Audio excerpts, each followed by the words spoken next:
لاہور میں سیاست بڑی گرم ہے، وہاں پہ چودھری شجاعت صاحب بیٹھے ہوئے ہیں اور کاف لیگ کے اندر دھڑا دھڑ پی ٹی آئی کے لوگ شامل ہو رہے ہیں.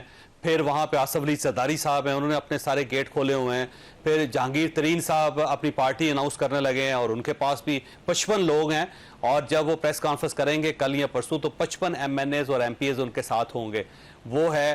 پھر اس کے علاوہ باقی لوگ بھی بہت ایکٹیو ہیں سوائے پاکستان مسلم لیگ نون کے. تو آپ نے پنجاب میرا خیال ہے دوسرے لوگوں کے حوالے کر دیا ہے کہ آپ لوگ فیصلہ کر لیں اور آپ صرف وفاق میں بیٹھے ہوں. جی بسم اللہ. سارے لوگ جو ہیں وہ اپنا اناؤنس کریں، اور جہانگیر ترین صاحب 55 نہیں، میری تو دعا بھی ہے اور خواہش بھی ہے کہ وہ 70 لوگوں کو اناؤنس کریں. باقی پیپلز پارٹی نے اپنے دروازے کھولے ہیں، پیپلز پارٹی بھی جو ہے وہ اپنے خط کاٹ میں اضافہ کرے. معاملہ یہ ہے کہ پنجاب میں پی ایم ایل این کا ووٹ یا میاں نواز شریف کا ووٹ اللہ کے فضل سے انٹیکٹ ہے. ہمیں پورا بھروسہ ہے اپنے ووٹ کے اوپر کہ وہ کسی اور کو نہیں جائے گا. ہمارے پاس کینڈیڈیٹس جو ہیں وہ آلموسٹ پورے ہیں، بہت کم گنجائش ہے، لیکن جہاں جہاں پہ گنجائش ہے وہاں پہ ہماری پوری نظر ہے.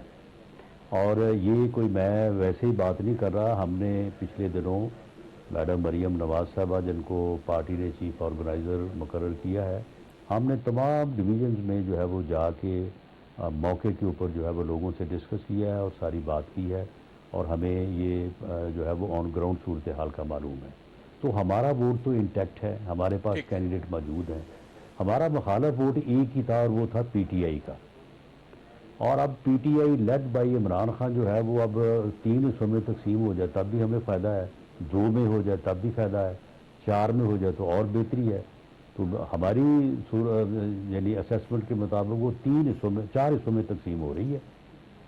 وہ 4 حصے جو ہیں وہ وہی ووٹ تقسیم کریں گے جو ہمارا مخالف ووٹ ہے. اس لیے ہمیں اس سارے پروسیس کو جو ہے اسے 4 حصے کیسے ہو گئے؟ ایک جہانگیر ترین صاحب کا حصہ ہو گیا، بلکہ اس کو جو ہے وہ بڑھنے دینا چاہیے اور بلکہ اس میں معاون ثابت ہونا چاہیے. 4 یا 3 حصے ایسے ہو گئے.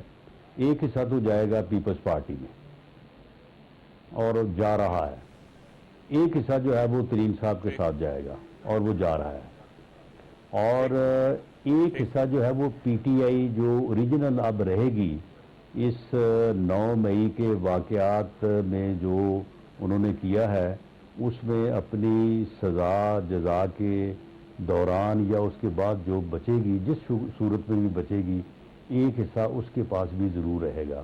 اور ایک چوتھا حصہ جو ہے وہ ایک چھوٹا سا حصہ جو ہے وہ شاید ہم بھی جو ہے وہ تبرکن جو ہے وہ ایکسیپٹ کریں. تو آپ کے پاس بھی لوگ آ رہے ہیں پی ٹی آئی کے؟ کتنے لوگ؟ نہیں، پی ٹی آئی کے لوگ آپ کے پاس بھی آ رہے ہیں کہ آپ سے رابطہ کر رہے ہیں کہ ہمیں لے لیں، شامل کر لیں، ایک حصہ آپ کے پاس بھی آنا چاہ رہا ہے؟ جی جہاں پہ گنجائش ہے. اب مثال کے طور پہ میرے حلقے کا میرا مخالف جو ہے اس نے پریس کانفرنس کر دی ہے، تو چوہدری صاحب اس کی پریس کانفرنس کس کام کی؟ تو وہ پی ایم ایل این میں کیوں آئے گا؟ وہ پی ایل میں آنے کی کیوں کوشش کرے گا؟ تو اسی طرح جہاں پہ ایسی صورتحال ہے کہ گنجائش ہے، وہاں پہ کوئی ہمارا اپنا بندہ اتنا مضبوط نہیں ہے یا ہمیں وہاں پہ ضرورت ہے، تو وہاں پہ جو ہے وہ ٹارگیٹڈ جو ہے وہ اسٹریٹجی ہم اپنائیں گے، اور وہ ہماری نظر میں ہے. اور وہ زیادہ تر جو ہے وہ ساؤتھ سائڈ پہ ہے، یعنی جو ہمارا بہاولپور ڈویژن ہے یا ڈیرہ غازی خان ڈویژن ہے، یا کچھ ڈسٹرکٹ ہیں بیچ میں، بکر ہے، جنگ ہے، تو میاں والی ہے. تو اس طرح کے جو ہے وہ اضلاع میں ہے، تو وہاں پہ انشاءاللہ تعالی ہم رابطے میں ہیں.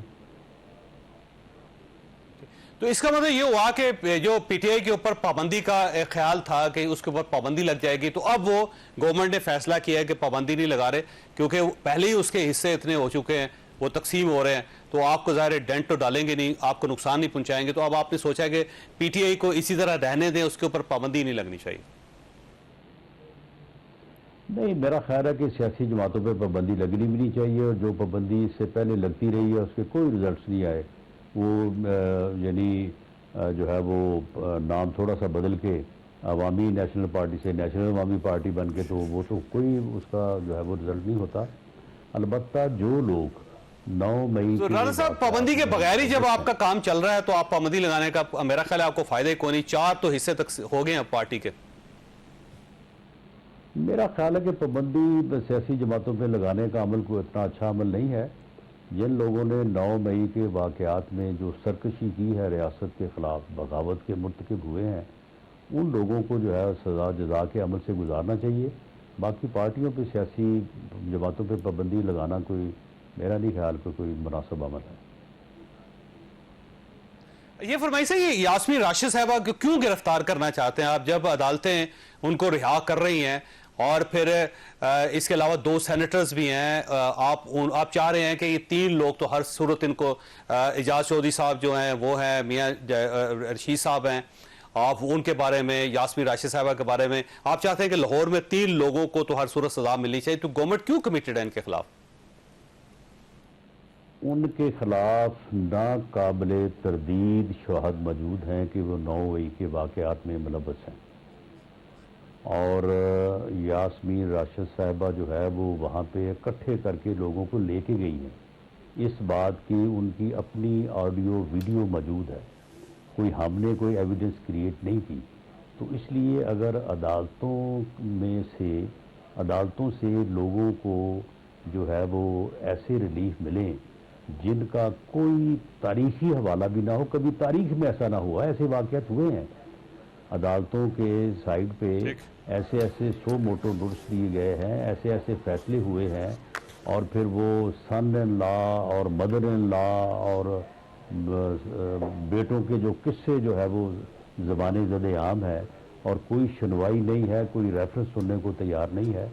تو ایسی صورتحال میں اس قسم کی صورتحال کا سامنا جو ہے وہ کرنا پڑ سکتا ہے، لیکن پروسیکیوشن اپنے موقف پہ جو ایویڈنس موجود ہے وہ اس کے اوپر اپنا اصرار جو ہے وہ کرے گی، اور قانونی لڑائی جہاں تک بھی ہے اس کو اپیل کی سطح پہ جائے یا جس سطح پہ بھی جائے اس کو لڑے گی۔